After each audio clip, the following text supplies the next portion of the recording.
Bienvenue pour ce dernier rendez-vous de la semaine, c'est l'oreille indiscrète, on est en direct, il est 12h05 mais il est peut-être aussi 17h05 si vous écoutez la seconde diffusion. Pour cette dernière émission de la semaine, nous parlerons du festival de la compagnie Zarina Khan, Itinérance Festival 07, c'est la 9e édition de ce festival, un festival qui commence dès demain à Verras et qui va se poursuivre jusqu'au 16 septembre dans 6 communes de l'Ardèche et à Lyon aussi.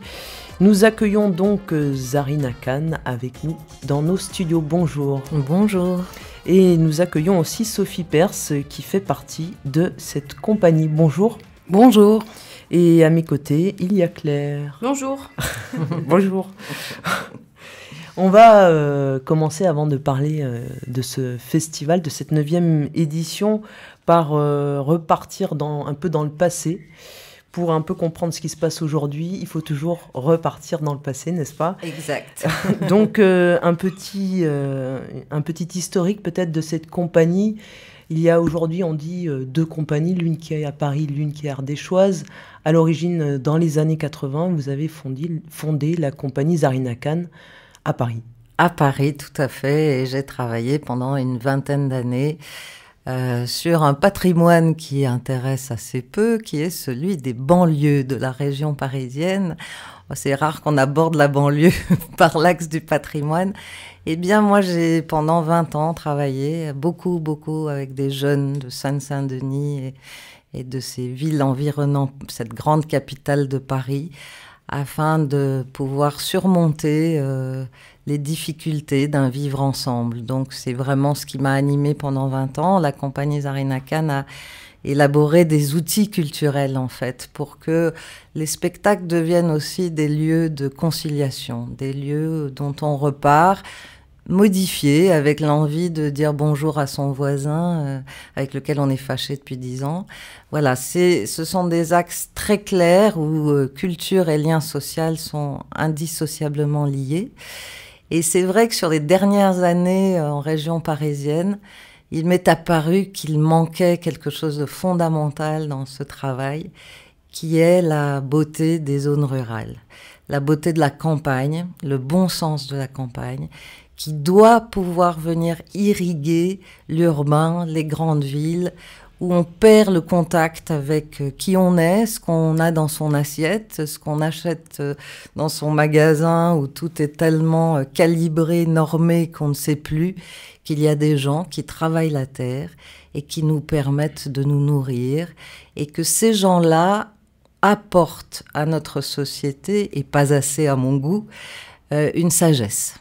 C'est pour cela que je suis venue m'installer en l'an 2000 en Ardèche, et tout particulièrement à Mirabel, qui est d'une part un village qui était sérieusement désertifié, un village comme beaucoup de villages d'Ardèche, avec beaucoup de résidences secondaires et une vie qui s'étiole, et surtout aussi le village d'Olivier de Serres, dans lequel...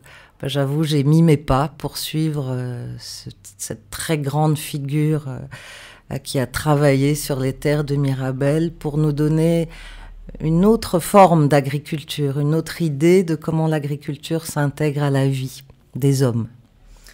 Qu'est-ce qui vous attache justement à ce personnage, Olivier de Serres ? Olivier de Serres, on dit souvent que c'est un agronome, hein, c'est comme ça qu'on le qualifie. Pour moi, c'est un visionnaire du XVIe siècle, c'est un philosophe.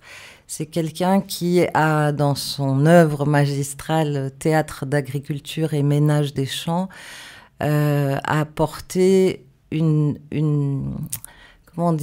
effort. Il a appelé les hommes à entrer en harmonie avec eux-mêmes et avec la terre et avec ce qui les entoure. Et comme c'est ce que je cherche depuis que je suis toute petite, j'ai envie de dire, c'est comment vivre ensemble. Je suis moi-même d'origine très diverse, donc indienne par mon père, russe par ma mère, née en Tunisie alors que c'était un protectorat français. Donc je suis née avec un éventail très très large et très riche de cultures. Et je me suis trouvée dans un monde où tout est bien séparé, où il y a des catégories, des clans, des lobbies. Donc toute l'œuvre que la compagnie qui a décidé de porter mon nom avant que j'arrive en Ardèche, c'est cette philosophie qui m'anime de comment pouvons-nous mieux sur un territoire vivre ensemble et comment la culture permet, c'est le seul espace qui permet aux êtres les plus différents de se rencontrer, de partager des émotions, de rire ensemble, de pleurer ensemble, parce que la peine aussi devant ce monde troublé, il faut savoir la partager. Cet environnement qui est en train de se détruire à la course de l'argent et du PIB, ce sont des axes que nous défendons avec ferveur. Nous sommes militants de la culture. Nous sommes entrés en culture, comme d'autres entrent en religion, quelles que soient les conditions. Et cette année a été une année particulièrement dure. Mes confrères du monde de la culture le savent. On n'avait plus du tout de subventions en ce qui nous concerne. Et on s'est dit, mais c'est justement pour cela qu'on va faire un très grand festival. Le festival Itinérant 07, il va se faire avec la coopération entre des artistes, entre des acteurs, qui eux aussi n'ont pas le sou cette année. Eh bien, on va faire un pied de nez à cette censure qui se fait par l'argent, à ce côté commercial.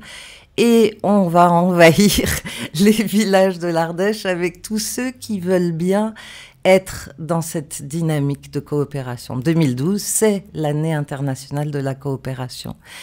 Et nous avons donc lancé, il y a le spectacle Prométhéeus qui va être important dans ce festival, mais nous l'avons joué donc à la fin de 2011 et déjà on a lancé le ton, puisque cette pièce de théâtre, je l'ai écrite et montée avec des artistes de l'Ardèche, des artistes qui m'ont confié leurs œuvres, Michel Lénaud, photographe extraordinaire, Roger Marion, dont tout le monde connaît les sculptures, qui égrènent les paysages des villes d'Ardèche.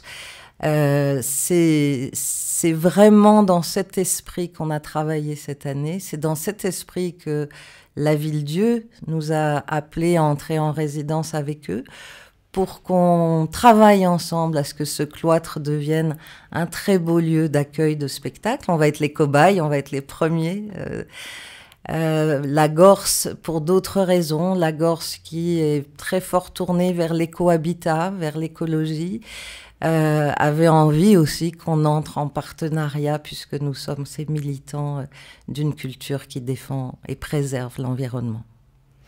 Alors ce festival Itinérance 07, c'est un festival où il y a ce que vous appelez des itinérances théâtrales. Il y a 5 spectacles qui sont sous cette forme, il y en a un qui s'appelle plutôt Cabaret poétique. C'est important pour vous justement ce côté non figé du théâtre ? Alors, c'est l'Ardèche qui m'a inspiré cette forme que j'ai créée, l'itinérance théâtrale. Vous ne le trouverez pas dans le dictionnaire. C'est même une erreur, m'a dit un journaliste un jour. C'est un concept qui m'a été inspiré par la beauté de l'Ardèche, par la beauté des sites naturels. On m'a dit ici, on m'a même dit, vous allez vous enterrer en Ardèche. Il y a la culture, c'est zéro. Il y a peu de théâtre, il y a peu de lieux. En fait, quand je suis arrivée, j'ai été éblouie parce que tout est théâtre en Ardèche. Les falaises, les amphithéâtres naturels de pierre, ces points hauts extraordinaires avec des décors qu'aucun décorateur de théâtre ne pourra jamais créer. Ces lumières incroyables en Ardèche qui sont éblouissantes en fin de journée. Et j'ai travaillé l'itinérance théâtrale en alliance avec le vent, avec le soleil, avec l'acoustique des pierres, avec des effets absolument formidables qu'aucune technique ne peut apporter. Un acteur qui est sur la tour de Mirabel, le public est tout en bas de la route et sa voix qui arrive comme s'il était à côté de nous alors qu'on devine à peine la silhouette. Je veux dire, ce sont des effets où la nature nous apporte en fait son art éblouissant. Et nous apprendre à voir l'Ardèche, en fait, à la découvrir dans ses ruelles, dans ses côtés obscurs, ses grottes, ses falaises un peu cachées. C'est ça qui anime l'itinérance théâtrale. Pouvoir permettre à des habitants, par exemple, d'entrer dans des lieux chez eux qu'ils n'ont jamais visités. Oui, il y a aussi, on parle beaucoup de la nature, mais il y a aussi le côté patrimoine, le côté histoire du village. L'histoire de l'Ardèche est exceptionnellement riche. Elle est peu connue au niveau national. Elle est même, les Ardéchois me le disent quelquefois en sortant des itinérances, ils me disent « mais je ne savais pas où j'habite vraiment. Je ne savais pas ce qui se passait ici il y a 10 siècles, qui a construit, qui a posé pierre après pierre les murets. » Donc je travaille vraiment sur le fait de se relier à ceux qui nous ont précédés, ceux qui un jour ont choisi de s'installer dans un endroit. Mirabel, c'est un endroit extraordinaire puisque cette tour se voit de partout, hein, elle se voit même très très loin. De Genestel, on voit Mirabel par exemple, 45 kilomètres. Ça veut dire que les gens qui nous ont précédés, qui se sont installés là, avaient des visions de ce territoire. Des visions qui étaient habitées évidemment par le fait de se défendre des pillards, mais aussi des visions très fortes, démocratiques. Et ça, j'avoue que dans ces militants que nous sommes du Comment mieux vivre ensemble, il y a une richesse dans l'histoire des familles qui ont construit l'Ardèche il y a 10 siècles, qui regardaient les paysans non pas du tout comme des esclaves, qui comprenaient que sans les paysans, ils n'étaient rien, eux, les seigneurs. Et ces seigneurs d'Aubenas qui se sont installés dans un lieu absolument sans eau, par exemple, comment survivaient-ils si ce n'est en alliance avec ceux qui les entouraient et donc les plus pauvres. Donc cette alliance, cette mutualisation et, chose extraordinaire, puisqu'on parle toujours des guerres de religion en Ardèche, cette conciliation qu'il y a eu entre catholiques et protestants pour vivre ensemble, c'est ça qui anime les itinérances théâtrales que j'ai écrites l'une après l'autre depuis 12 ans, depuis que je suis installée à Mirabel. J'ai travaillé des années, quelquefois, sur la vie de certains villages. Le temps traversé, par exemple, à Mirabel, on traverse quand même 500 millions d'années. C'est ce qui n'est pas rien en 2 heures de spectacle. Et c'est grâce aux géologues, et c'est grâce aux scientifiques que je rencontre, et c'est grâce aux anciens qui sortent leurs documents, et c'est grâce aux habitants qui viennent me raconter l'anecdote de leur grand-père qui avait un puits. Voilà, donc il y a la science, il y a ce qu'on sait, ce qui est dans les livres, et puis il y a ce que les gens disent.